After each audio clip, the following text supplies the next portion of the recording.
This is the book of Obadiah, written by Obadiah in 845 BC. We pray God blesses you when you hear this reading. The vision of Obadiah. Thus saith the Lord God concerning Edom.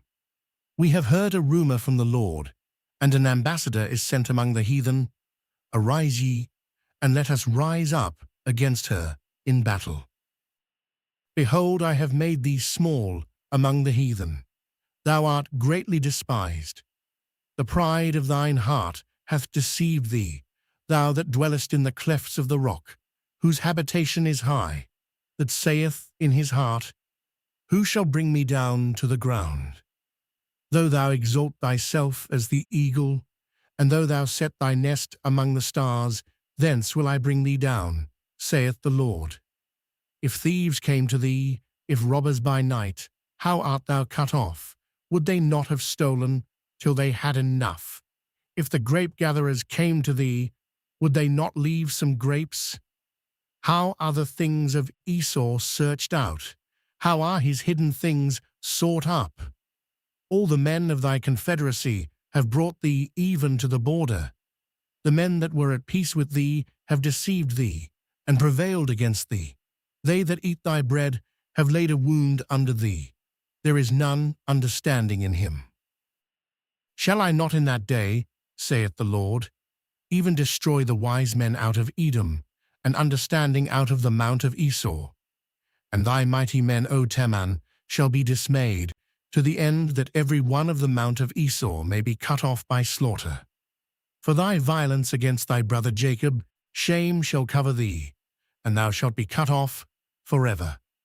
In the day that thou stoodest on the other side, in the day that the strangers carried away captive his forces, and foreigners entered into his gates, and cast lots upon Jerusalem, even thou wast as one of them. But thou shouldest not have looked unto the day of thy brother in the day that he became a stranger. Neither shouldest thou have rejoiced over the children of Judah in the day of their destruction. Neither shouldest thou have spoken proudly in the day of distress.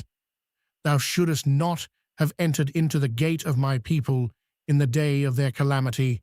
Yea, thou shouldest not have looked on their affliction in the day of their calamity, nor have laid hands on their substance in the day of their calamity. Neither shouldest thou have stood in the crossway, to cut off those of his that did escape. Neither shouldest thou have delivered up those of his that did remain in the day of distress. For the day of the Lord is near upon all the heathen. As thou hast done, it shall be done unto thee. Thy reward shall return upon thine own head. For as ye have drunk upon my holy mountain, so shall all the heathen drink continually. Yea, they shall drink, and they shall swallow down, and they shall be as though they had not been. But upon Mount Zion shall be deliverance, and there shall be holiness, and the house of Jacob shall possess their possessions. And the house of Jacob shall be a fire, and the house of Joseph a flame, and the house of Esau for stubble, and they shall kindle in them and devour them. And there shall not be any remaining of the house of Esau, for the Lord hath spoken it.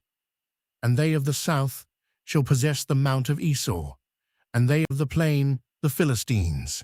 And they shall possess the fields of Ephraim, and the fields of Samaria, and Benjamin shall possess Gilead.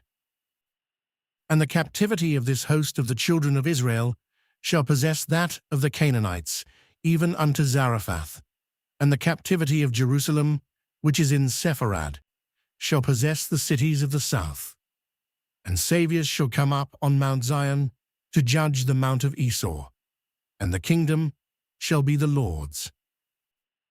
We pray this book has blessed you.